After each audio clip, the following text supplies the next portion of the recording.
कैसे करें ईश्वर की प्रार्थना ताकि पूरी हो सके आपकी कामना। प्रार्थना में वाइक बहुत शक्ति होती है। अगर आप इसके जरिए अपनी मनोकामना की पूर्ति चाहते हैं तो ज़रूरी है कि प्रार्थना को सही तरीके से करें।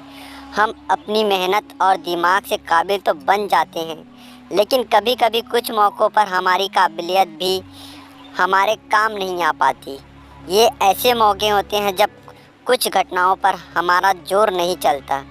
इसी को हम अपनी ज़बान में बुरा दौर कहते हैं, और इंसान की फितरत ही ऐसी है कि बुरे दौर में ही उसे ईश्वर की याद आती है। तब वह उसकी शरण जाकर उससे अपनी मनोकामना पूर्ति की प्रार्थना करने लगता है। लेकिन एक बात आपने ज़रूर सुना मानोगे कि ईश्वर सभी की प्रार्थना भी नहीं सुनता। अगर आप चाहते हैं कि आपकी पुकार भगवान तक पहुँचे तो आपको प्रार्थना करने से सही तरीके के बारे में पता होना चाहिए। प्रार्थना का अर्थ ईश्वर से अपने दिल की बात कहना ही प्रार्थना है। इससे व्यक्ति अपने या दूसरों की इच्छा पूर्ति या प्रयास करता है। वैसे तंत्र, मंत्र, ध्यान और जाप भी प्रार्थना का ही एक रूप है। प्रार्थना छोटे स्तर पर काम करती है और इसकी वजह से प्रकृति में अपने अनुरूप बदलाव आते हैं। कोई प्रार्थना एक साथ कई लोग करते हैं तो वह ज़्यादा प्रभावशाली होता है। एक साथ प्रार्थना करने पर प्रकृति में तेज़ी से बदलाव होता है। प्रार्थना अनसुनी क्यों हो जाती है? इंसान को कभी कभी लगता है कि वह ईश्वर से प्रार्थना तो खूब कर रहा है, लेकिन ये सुनी नहीं जा रही है। अगर आप इस स्थिति में हैं तो हम आपको बताते हैं कि आखिर क्यों कभी कभी प्रार्थनाएं नाकाम हो जाती है। इससे पहले आप यह समझ लीजिए कि व्यवसाय और लेन देन की तरह की प्रार्थना भी असफल होती है। प्रार्थना के नाकाम होने की कुछ वजह है, जैसे आहार और व्यवहार पर नियंत्रण न रखने से प्रार्थना नाकाम होती है।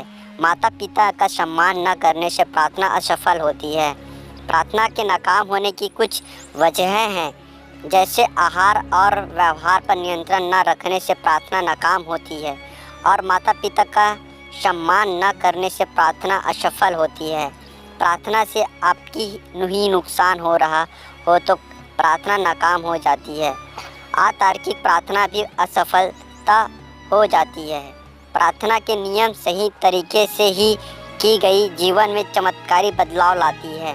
प्रार्थना सरल और साफ तरीके से ही जानी चाहिए और आसानी से बोली जाने वाली प्रार्थना करनी चाहिए। शांत वातावरण में प्रार्थना करना सबसे बढ़िया होता है। खास तौर पर मध्य रात्रि में प्रार्थना जल्दी स्वीकार हो जाती है। प्रार्थना को रोज़ एक ही समय पर करनी होती है। वही दूसरे के नुकसान के उद्देश्य से या फिर अतार्किक प्रार्थना मत करें। दूसरे के लिए प्रार्थना करने से पहले उनके बारे में सोचें, फिर प्रार्थना शुरू करें। अगर आपने ये नियम अपनाए तो यकीन मानिए कि आपकी प्रार्थना चाहे धन की हो या संतान फिर नौकरी की, यह पूरी होगी।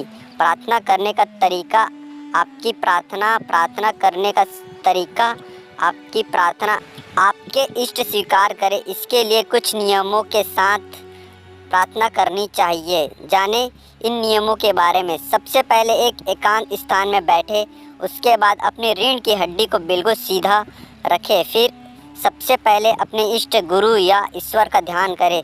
उसके बाद जो प्रार्थना करनी है उसे करें। अपनी प्रार्थना को गोपनीयता ही रखें। जब भी मौका मिले अपनी प्रार्थना दोहराते रहे। अगर आपने इन तरीक़ों से सच्चे मन प्रार्थना की तो यकीनन आपकी मनोकामना पूरी होगी।